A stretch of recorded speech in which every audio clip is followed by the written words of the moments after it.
Magandang araw mga Aldab Nation! May panibago na naman po akong update para sa inyong lahat. Pero bago natin ito umpisahan ay huwag niyo muna kalimutan na mag-subscribe sa aking YouTube channel at i-click mo na rin ang katabing bell button para maging updated ka sa mga latest videos na i-upload ko. At kapag umabot na ng 100,000 subscribers ang aking channel ay may sorpresa ako para sa inyong lahat. Alam kong excited na kayo kaya naman ngayon, umpisahan na natin ang ating kwentuhan. Ang pag-uusapan natin ngayong araw na ito kung saan ito raw pala ang pinagkakaabalahan ngayon ng Maychard at may ipapatayong business. Mga alahas nila tila nagkalat. Pagkabuhayan raw talaga ang pag-uusapan ay expert na expert si Alden dyan. Sobrang spoiled nga raw si Meng at lahat ng gusto nito ay binibigay ni Alden. Gaano ito katotoo at may sapat nga bang ebidensya ang makakapagpatunay rito? Well, yan ang ating alamin at pag-uusapan ngayong araw na ito. Alam kong super excited na kayong malaman yan kaya naman wag na natin patagalin pa. Una na ngay galing sa tweet ni Vampire 2019 at ayon sa kanya, kahit anong gawin ng mga sarswelista, dead na sila. Si Alden at Meng pa din ang hinahanap ng karamihan sa atin. Hindi na talaga maibabalik kung anong mayroon ng mga tufiera noong umusbong ang Aldab. Napakalaking kamalian ang ginawa nila ng GMA nang ilunsad ang Sarsuela. Bad decision talaga, lalo pa nang sumapi ang ABS. Halos lahat ng stars nila ay naging has-been. Nabubuhay sa padding ang kita ng movie ng mga ito. Looking back, ang saya lang nung early days ng Aldab. Wala pang ipinagbabawal sa Aldab. Nagawa nilang gusto nilang gawin sa harap ng kamera. Hindi pa ata nalulong si Pink Elepante at ang amain sa pagpunta sa malaking gusali sa Macau.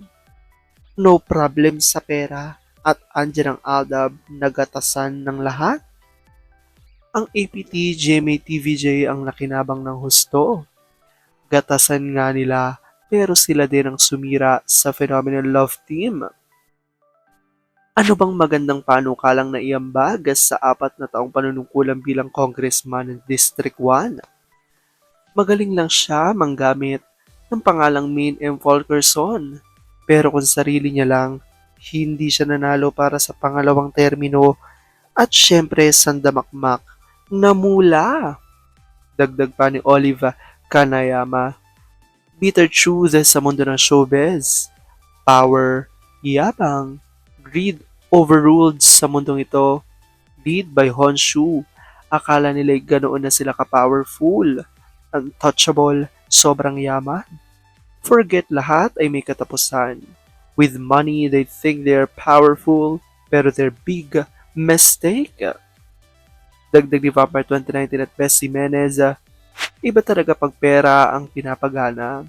Kayang bilhin ang lahat. Ewan ko bakit gustong-gusto talaga na maging congressman. Wala namang dugong. Wala namang dunong. Malamang ito ang dahilan, sabi sa akin. Mahina ng isabong at pogo.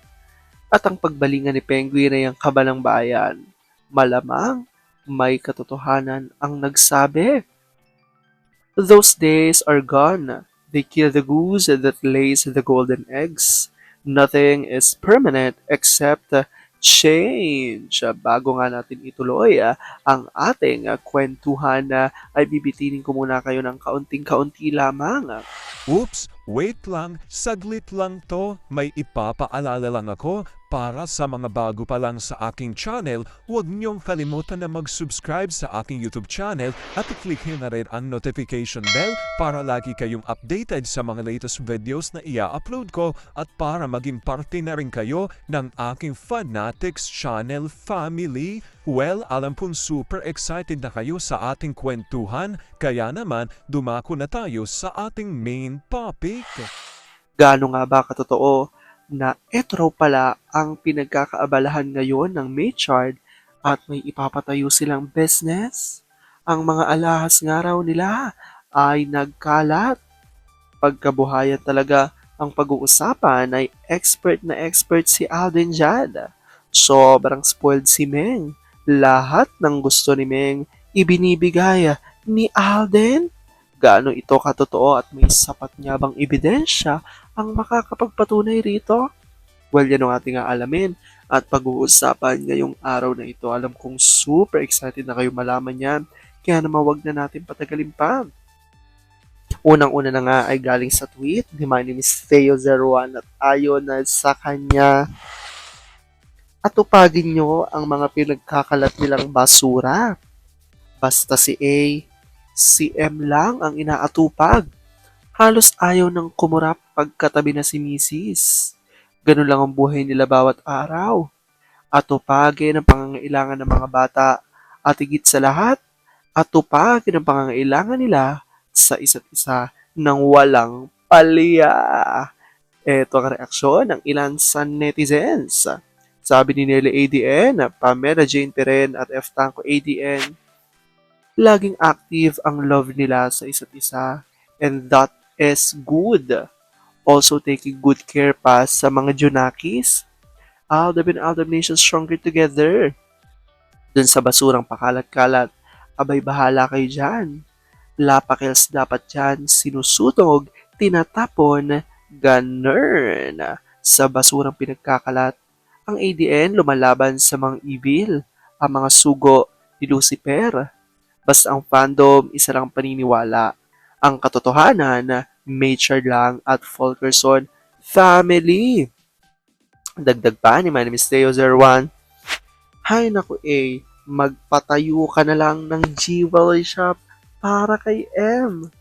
Ba't pa naibili ka ng mga alahas kay M? Naiinggit na naman yung iba, lalo ng mga kapatid niyang mangga. Dahil dyan na reaksyon ni Nelly ADN, Pamela Jane Teren at EMA. Alam mo si A noon pa man, mahusay mag-handle ng kabuhayan. Pagdating kay M, sky is the limit talaga. Aldab and Aldab Nation stronger together. Ganyan talaga kapag sobrang mahal mo ang asawa. Lahat gagawin, lahat ibibigay. Magtayo na nga lang kayo ng Cebuana Luwilier. Doon sa sisterakas niyang mainggitin, abay magsumikap ang asawa niya para magka-jewelry shop siya. Talagang hindi siya nag-agos sa mga jewelries na binibigay niya kay Queen. Mula noon hanggang ngayon, kaya mahal man yan, basta nagustuhan niya, para kay M yan. At ayan niya kung saan ang jewelry shop nga na binabanggit dito ay tila naging biruan lang ng ilan sa mga netizens, especially ng mga Aldab Nation. Dahil kahit anong araw na mga jewelry na matipuhan ni Mengay ay talagang binibili ni Alden para sa kanyang asawa. Kaya naman sobrang spoiled nga raw ni Mengay. Ngunit etong araw ay hindi naman masama dahil good investment naman ang mga jewelries, lalo na malalaki ang value nito. Kaya naman dito nga raw ay mapapatunayan talaga kung gaano kamahal ang isa't isa ng Maychard. Alam ko dahil dito marami sa inyo mas lalo ngayong kumakapit at naninindigan na Aldab Maychard is real. Maraming salamat sa panonood mga Aldab Nation. Hanggang sa muli, ingat!